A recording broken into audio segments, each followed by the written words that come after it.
Nandito na ako ngayon sa may Aringay. Dito yung gaganapin na charity. Kaya ako lang mag-isang pumunta dito mga kasurso. Kasi yung mga kasamahan ko pumunta sila sa Bulacan nakipag-Christmas party. Kaya ngayon nandito na ako sa may mismong Aringay. Dito sa may Aringay Amphitheater.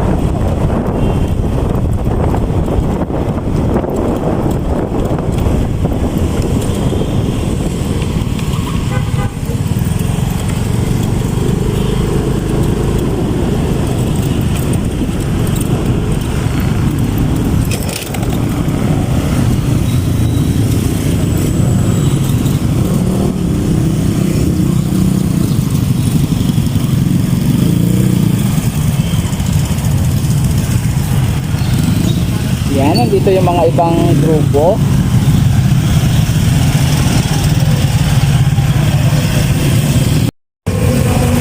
Ito na nga mga kasursur, nandito na ako sa mismong venue kung saan ginaganap ngayon yung RPAC dito sa may evacuation center dito sa may Aringay or dito sa amphitheater ng Aringay. Yan.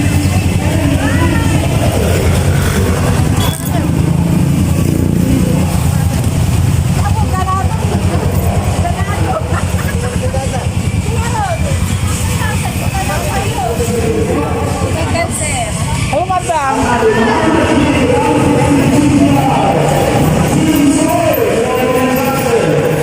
Dito po ginaganap yung buwan ngayon, RPAC. Meron na.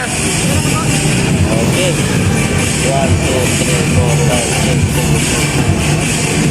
7. Okay, nakapag-fill up na ako. Ngayon, nandito na ako sa may mismong venue.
So it's me again, Paula the Explorer.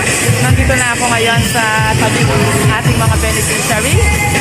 At saka, i-ambut interview ko lang sila. Hello, good morning ma'am. Ano pong pangalan niyo po? Jessica Tapawan po. Jessica Tapawan po. Ako yung daughter ni Dennis Tapawan. Ikaw yung daughter. So, ano po yung naging sakit po ng nanay? Cervical cancer po. Cervical cancer.